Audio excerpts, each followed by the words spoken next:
dong may manglakaw ni Ate Cho. Naghuwat ko sa drive. So manggawas mi.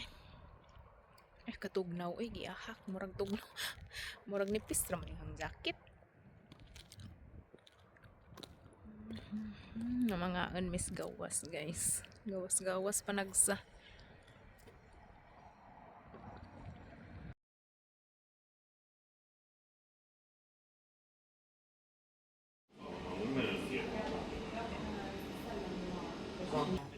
Ga-date me guys. Wala lang ito nag-vlog dito. Piot matutugli ko. Wala lang ako nag-video dito. Amang gikanan ka maraga piot. Alicia snabbade du de herrarna och Sån jag är hon. tror detta. Fett.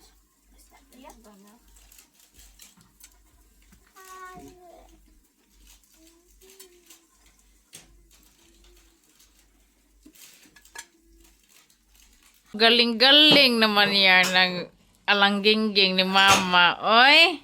Empty dishwasher ba na, oy? Hmm? So flink ka? Huh? Wow! Ka-flink ka naman ang mga anding-anding, oy. Asa kaliwat, anding? Kan vi se det? Kim Adolik, anding. Mama eller pappa? Bägge. Oh.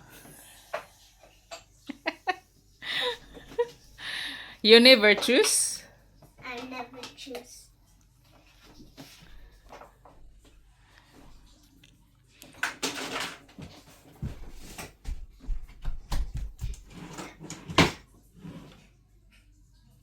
Yeah. Jag ska boka den här. Ano niya? Wow, galing-galing naman na. Uy, super bait man ang mga anding-anding. Uy.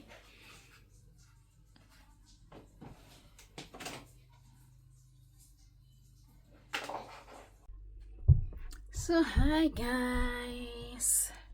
Magano kami guys. Grocery kami. It's Saturday today. I don't know, I'm too lazy. Ang galing. Maganda yung weather guys. Maulan.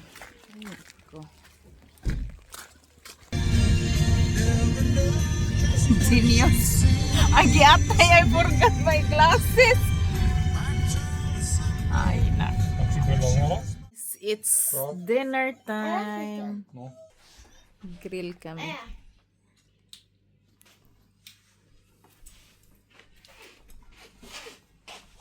Salad. Our broccoli and asparagus. Ska jag ha något Kimchi. Yeah, smell. Genau. Vilken kommer det?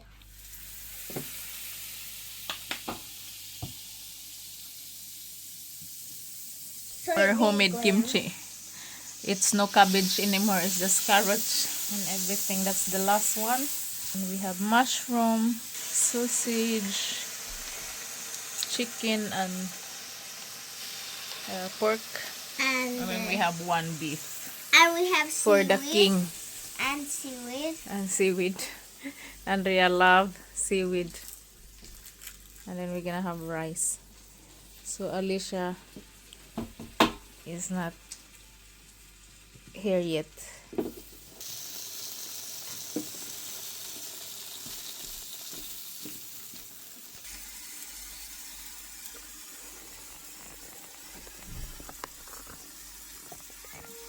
Hej!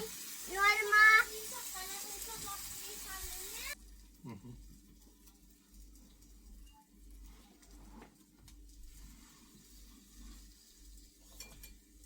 Mushroom. It's funny guys when Andrea realized that the mushroom need to be in the grill pan first. She's taking it back to the plate. Oh my goodness, she's funny. But I think it's okay to eat raw mushroom. So all the beans are here. You have a little bit. And then I will marinate. Ja, i stort sett. Det är day 2. Oh, yeah. Och detta här. Ja, det är det. Hej! Hej. Men sist i det. Ja. Nu var jag hjälpa pappa att grilla.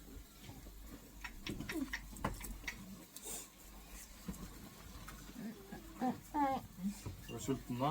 Ikke.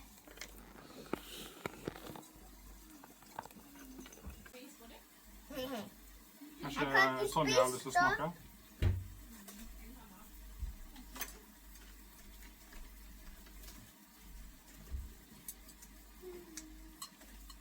Se, jeg kan ikke spise opp.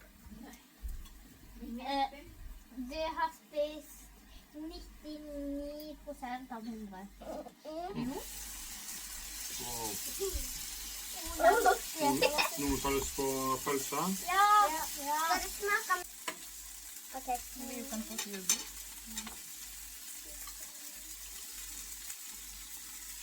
Er de koble? Ja. Er det kjøtt? Ja. Pølse?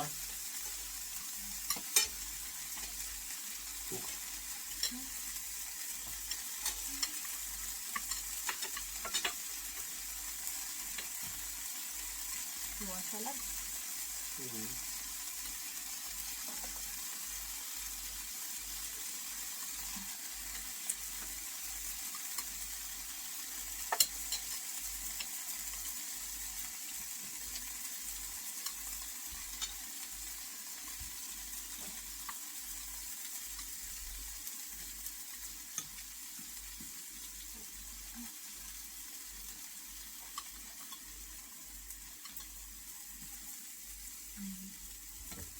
Spiser du sterk mat? Ja.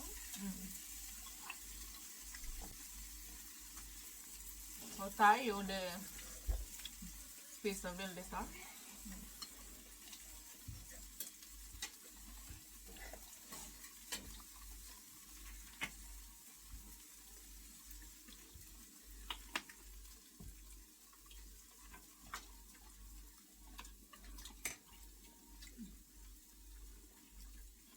Hvordan skal jeg gjøre? Den var feit. Det er en stor raske pappa. Den feite. Jeg tror den tar lang tid å bli ferdig med.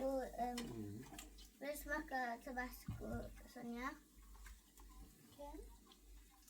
Men vi pleier å ta mer ris da. Eller på kjøtt, tror jeg. Ja.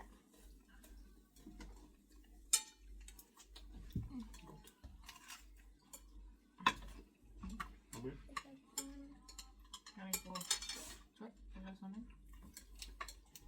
Du liker spicy, ikke sant? Veldig. Ja. Ok. Nei, det er litt spicy.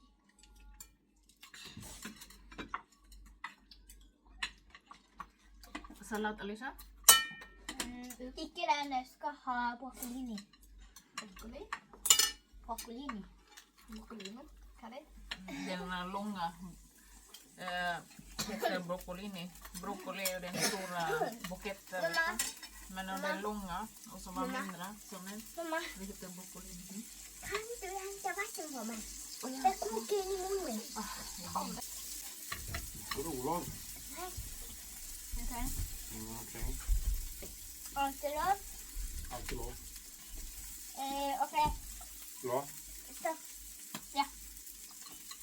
Du tar litt effektivt. Den. Det former sånn. Er han klar, eller? Der ute. Han klar.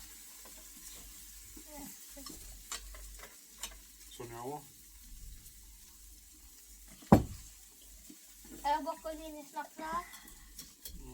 Ja. Prøving.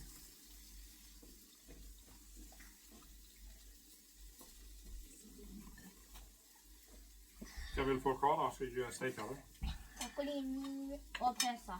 Jeg vil ha mushroom. Liker du mushroom? Hei, ikke på det! Kjøper dere stikkingolstortilla? Kjøpte dere stikkingolstortilla? Nei. Hva kjøpte dere? Ingenting. Nei, vi bare skal gi penger. Ok.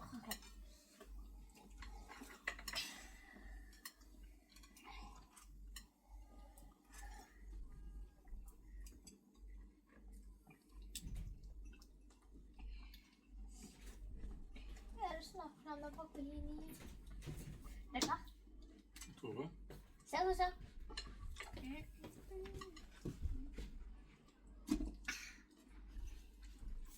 När dere är färdiga att dricka vatten så kan dere ha Cola X. Mm.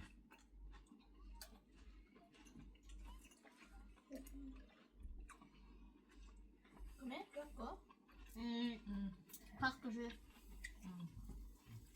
Må du hjem? Ja, jeg skulle egentlig. Glimtar du ut? Skal du ringe dem?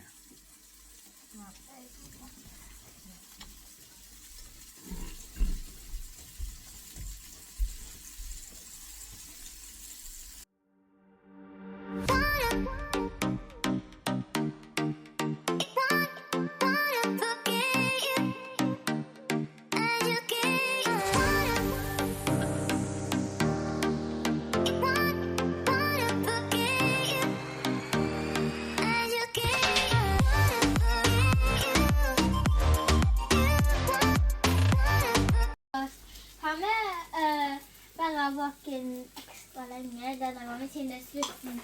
Eller dette er siste gang med han. Thank you guys for watching. Please like, share, and subscribe. Nivo Family Vlog.